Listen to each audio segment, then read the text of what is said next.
president. And again, it looks like at least tens of thousands have turned up, maybe more. But I get asked the question, why are people still marching? And they're not just marching in London, they're demonstrating, they're picketing, they're boycotting across the country. The simple answer is because the genocide is going on, but more and more people are coming to the understanding that this genocide is built on the foundations of 76 years of oppression, of apartheid, of occupation, and it's going to take sustained activism to end that. I mean, this is also, looking around, this is just a reflection of what British society is like in 2024. And it's an answer to those people who want to divide us, isn't it? Yeah, it is. And this has always been the case from the very beginning, when we had the political establishment, the right-wing media, the ex-Home Secretary saying these are Islamist hate marches, trying, first of all, to defame everybody who was attending, but secondly saying it's only people who are Muslim who are attending these marches. So what if that were true? But it isn't.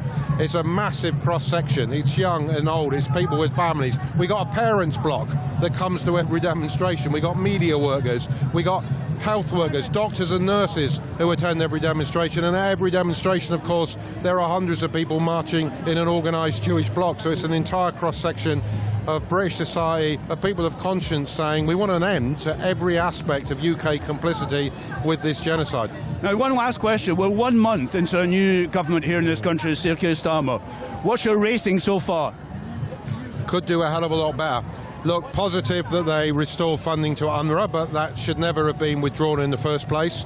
Positive that they did not continue with the grotesque intervention at the ICC, but they had another immediate decision to make, which they haven't taken, and is crucial, which is they stop selling weapons to Israel. What they've said is we're going to get further legal advice. Not quite sure why they need it, because the question that needs to be answered is there a risk that Israel is committing violations of international law? Can I just jump in? But they actually promised to publish the legal advice that had been given to the Sudan government. We're still waiting. We're still waiting, and now this week we were told, well, we're going to assess it further and come back maybe sometime in September. I don't know what they're waiting for. Israel's on trial at the world's highest court for the crime of genocide. The same court this week has told us what we all knew, which is that the occupation is illegal, but it has also said all states, all third-party states, have an obligation not to help and support the infrastructure of occupation, and also not to aid and abet genocide. Well, I'm not quite sure how selling weapons to a state on trial in the world's highest court does not aid and abet a plausible genocide or support the infrastructure of occupation. So the government needs to start moving, start putting meaningful pressure on Israel. It said this week it wants a ceasefire. It's not dealing with the major obstacle to the ceasefire, that Israel says it will continue with its military operation until it's completed the annihilation of Hamas. But what that means is the further annihilation of Gaza. Well, everything that's going is horribly wrong and disastrous. And it is. It's worrying as well, because there are threats to extend this war against Lebanon, against Iran. Absolutely, 100%. Yeah, I mean, that is a worry, because it does have the potential to kind of spread. And I think people are really short-sighted and don't see that. And I think it's shocking that people like Keir Starmer, support Israel. And that's what I can't understand. Thank you very much, sister. Where do you come from today? I'm in London. Whereabouts? Ealing. Ealing, and yes. Strong support in Ealing for Palestine? Oh, yes. We have a whole group by the name of Ealing Friends for Palestine. So we're all here today. And being a West Londoner myself, there's been regular demonstrations in Ealing, hasn't there, in solidarity? Oh, yes. Oh, absolutely. Every week we have an activity there. So, yeah, we're very active on that front, yeah. And what's interesting in Ealing is that there's a Muslim population, there's the trade unions. It's a wide breadth of support, isn't it? Absolutely. Most of them are here with us today. So, yeah, that's great. We do that all the time, yeah. And this is the 17th demonstration. This is amazing. We've never seen the likes of this. We never missed any of them. So, yeah, you're right, 17. And we're going to keep it up until those Israeli Zionists back off and do something, really, about that. Thank you very much. That was a view from Ealing. I've come from Oxford. Oxford? Yeah. And you come every week? Every time they have a march, I come. And what's the feeling like in Oxford? What's the movement like in Oxford? The movement is strong in Oxford too. When I'm not marching here, I'm marching in Oxford. And we have vigils in Oxford as well. And it's a broad movement, is it? Absolutely it is. You know, we're a very welcoming community in Oxford. It's a wonderful multi-ethnic community. Where I live, it's fantastic. That's good to hear. And we also saw some resignations from the council, didn't we, over the issue of Palestine? Absolutely. We wouldn't stand for it, and a lot of the Labour just walked out, and we've got a very different council now. Thank you very much. Thank you. That was someone who's come all the way from Oxford to demonstrate in support of Palestine.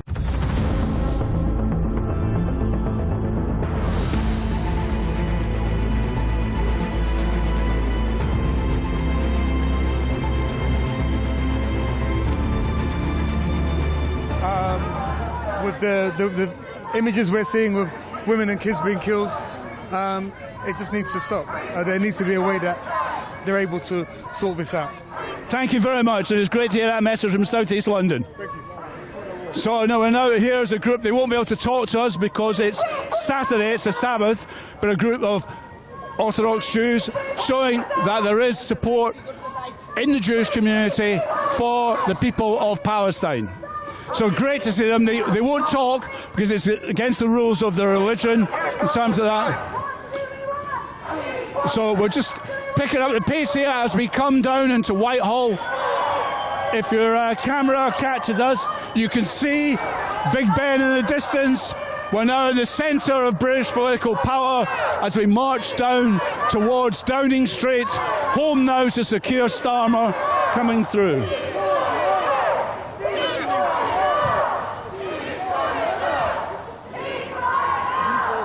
As you can see, Admiralty House to our right, the former headquarters of the British Royal Navy.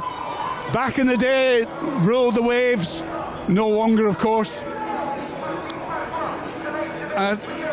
These days, British imperialism is at the service of the United States, its loyal ally, some might say poodle, in terms of that. And I think that is, again, what's driving people to come out on these demonstrations, a feeling that Britain isn't acting as an independent power. Yeah, and we've got America, Britain, and maybe Germany. Even that is now moving back. Germany has stopped selling arms to Israel already. So, yes, Israel is becoming more intransigent, it's becoming more violent, but this is the last breath from Israel because it has failed all other means. It is exposing itself that it does not want peace, it does not want to have a cordial relationship with the neighboring states, and it wants to expand its borders. And in a way, that is exposing it to the world order. And the world society itself, the civil society, is rising up. And yes, you are very right that it is a dangerous time, but we should also reflect the responsibility upon different people around the world to rise up to this challenge and make sure that Israel does not carry on and exercise its violence around the region and upon the Palestinian people as well. Now, the Israeli Defence Forces haven't been able to defeat Hamas in Gaza. How on earth do you believe they're going to get involved themselves in successfully in a war with Hezbollah and perhaps with Iran? Well, I mean, in a way, this is a Netanyahu policy. I don't think it's an Israeli policy, because Netanyahu, for his survival, he has to prolong the war as long as possible and involve as many parties as possible. And that's why he's expanding this war. But the danger here is that America is blind walking into Netanyahu's strategy and plans, and that is of real concern. We've already got U.S. ships into Mediterranean and coming across into the Persian Gulf, which is really of great concern. And of course, we have to be very alert. But Israel as a power, I cannot see being surviving, trying to demolish all these countries around its neighbors. More than that is the civil society. I reiterate that the public opinion is now against America and its allies, and we are in the ascendancy. We are the majority of the people. We are the majority of the nations, and we are on the right side of history. International law, UN resolution, human rights values are all with us. Israel is violating all those, and I think Israel is finding itself in the corner. Now, we're 1 month into a new government here in Britain led by Keir Starmer. What is your opinion of how that's gone in those 4 weeks? Well, it's diabolical. I mean, we were hoping for a change, as he's mentioned, in the running up to the election. And he has already reneged on two strategic policies in regard to Palestine. One is he mentioned that he would recognize the state of Palestine. He hasn't done that, and that's put in the back burner. The second thing he mentioned is they would bring about the sanctions of immediate arms embargo against Israel. That has been derailed as well. Now it's supposed to be on a later date. So we can't trust this government as we did not trust the last government. So we need to continue making that effort and put pressure on Israel, on our government. Also, on the other hand, we've just had our Foreign Secretary, Haley, go and meet the Israeli Foreign Secretary, a guy who's now being labeled by the ICJ for prosecution, for war crimes. And we have our Foreign Secretary shaking his hands. I mean, they are complicit in the genocide in Gaza.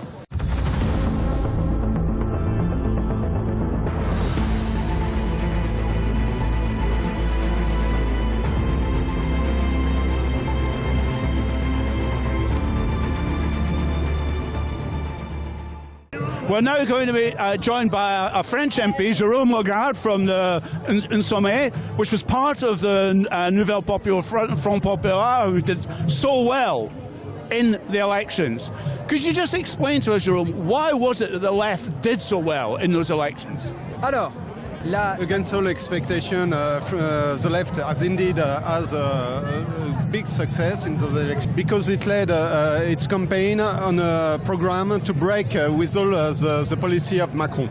Macron who dissolved the National Assembly at the risk putting the far right and the National Rally in power. Et ça a provoqué dans tout le pays. In the whole country, it provoked mobilization that helped, that made the left unite and win the elections. I fear for the people of Lebanon who are already suffering airstrikes in Beirut and in the south of the country. I fear for what is going to happen in the Middle East. And we're here today to say that has to be stopped. No, I asked Ibrahim here the same question. I'm going to ask it to you. We're now 1 month into a new government here in Britain led by Sir Keir Starmer. What's your opinion of how that's performed? I think Starmer has performed exactly as I thought he would do. He is absolutely behind the Americans and behind Israel. They've made a few concessions over Israel, but nothing that is really fundamental.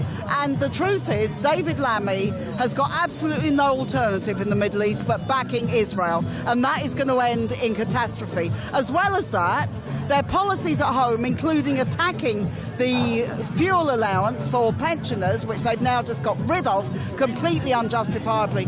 This is going to cause more and more division in this country. We've seen the far right are growing here. We've seen they're growing. They're trying to take advantage of things like the terrible killing in Southport, and Starmer will have policies which do make it easier for them to build, and we have to be against that as well. So the message today is several issues going on. Stop arming Israel, ceasefire now, no Middle East war, but also we've got to stop the rise of fascism and of Islamophobia.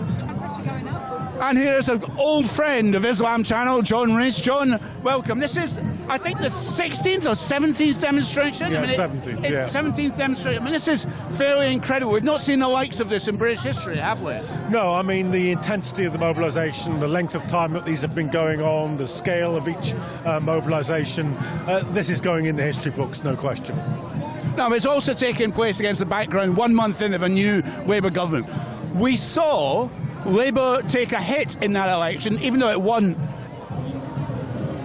Even 5 independents were elected, but I mean, even in Sir Keir Starmer's constituency, vote went down. I mean, we've never seen the likes of this before, have we? No, and it's very important that the government thinks through this.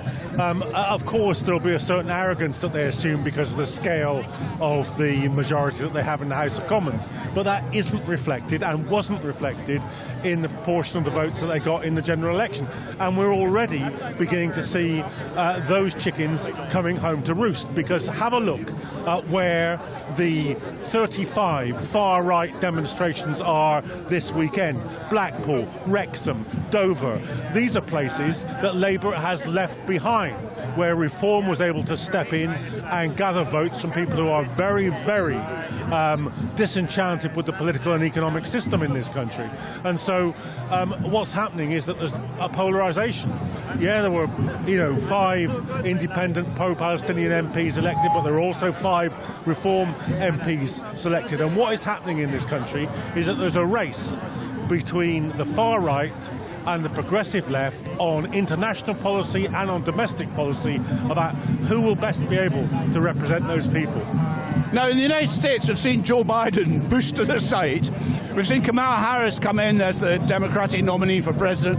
Do you expect there to be any change in American policy towards Israel? No, not really. I mean, there may be some change in the rhetoric. I think what Kamala Harris has decided to do is, to a certain extent, to pitch left, to not just ignore the voter base of the Democrats in the way that Biden was obviously doing. So you might have different rhetoric during the course of the election. But US policy towards Israel has never changed from the day of Israel's foundation to the present day. The fundamentals will stay in place. It's now 300 days into the war in Gaza. Civilians are still constantly under relocation orders from areas previously deemed safe, with insufficient time to evacuate. Attacks on aid agencies are continuing to hamper humanitarian efforts. We're also seeing the intensifying of aerial bombardment continue. And the past week's development marked the risk of dangerous escalation. Yet all around the world, people are still showing up in recognition that we are all connected by our humanity. Humanity and hope in defiance of the scale of the atrocities that we are continuing to witness in real time. We therefore stand here again today to loudly and clearly continue to call for an immediate and lasting ceasefire.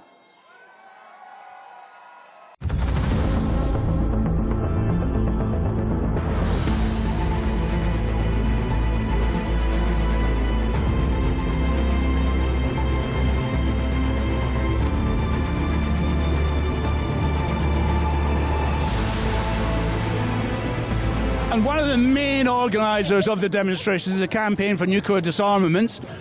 We've been talking to other people. When this demonstration is taking place, Kate Hudson, I should say, CEO of the CND, it's taking place at a particularly dangerous time. We've seen the assassination of Hamas's chief negotiator in Tehran. We've seen the attacks against Hezbollah, leading Hezbollah figures in Beirut. Israel seems intent on extending this war. Yeah, that's the most shocking thing, really. We're already seeing this absolutely terrible genocide. Yet while that is going on, in the eyes of the world, when the overwhelming majority of the world is against it and all legal institutions against it, they're now turning wider than that. And as you say, it seems like they are trying to provoke war with their neighbours. And of course, one of the things that I would say, from the point of view of the Campaign for Nuclear Disarmament, is that it's Israel's possession of nuclear weapons that is absolutely fundamental here, because possession of those, the only nuclear weapons state in the Middle East, means that they can act with impunity, because people, other countries which may feel that they wish to respond to Israeli attacks, they will think twice or more than twice about responding militarily to military attacks on them, because they know that Israel has that ultimate nuclear weapon, and indeed they talk about using it. So that nuclear weapons possession gives Israel impunity to act how it wants in that region. Now, I've heard a number of former CIA officers and others in the United States saying that they believe if Israel went to war in Lebanon, they would use tactical nuclear weapons. Now, these are still weapons of mass destruction, aren't they? Yeah, I mean, I would say there's no such thing as tactical nuclear weapons. If what people take that to mean is that they are small nuclear weapons that can be limited in some way. That is absolute nonsense. All nuclear weapons are weapons of mass destruction. And in fact, in terms of the size category of those weapons, most tactical nuclear weapons are many times the size of the Hiroshima bomb. Their payload is massive. So there is no such thing as a small usable nuclear weapon, and all those military planners and CIA commentators, they have to understand that, because any bomb, nuclear weapon of any size in that area will be a catastrophe for the whole region, an absolute catastrophe, and for the wider world, because radiation poisoning spreads. Now, we're 4 weeks into a new government here in Britain, the Labour governor, Sir Keir Starmer. How do you rate their performance 4 weeks in? Well, obviously, they've made one or two positive steps. There's the funding for the United Nations agency, and they've also stopped the kind of plan to block the legal thing, the arrest thing around Netanyahu. So those are positive steps. But the overwhelming majority of what they need to do has not yet been addressed. They need to stop those arms shipments to Israel. I mean, yesterday or the day before, Lamy and Healy, two top ministers, they were in the Middle East, and they were saying, apparently, it was reported, they were saying there has to be a ceasefire. This has to stop. Yet at the same time, Gantz was tweeting saying, had a great discussion with Healy, they recognised Israel's right to self-defence, and where's the ending of the arms sales? Where is the ending of those weapons going? Because if they're serious about wanting to end the genocide, serious about wanting a ceasefire in Gaza, they have to stop sending weapons to the killers. It's simple. I mean, they did promise they would publish the legal advice to the government on the legality of selling these weapons. Where's that gone? Have you? No, I haven't seen it. Exactly. So these, a couple of small steps. Good, tick, but there is so much more they have to do, and anything else is just hypocrisy and doublespeak. You can't go there saying you want a ceasefire and an end to the genocide, and actually you're still sending the weapons. Kate Hudson from CND, thank you very much. This is not a conflict. This is a massacre, an atrocity, and a crime against humanity. This is a genocide.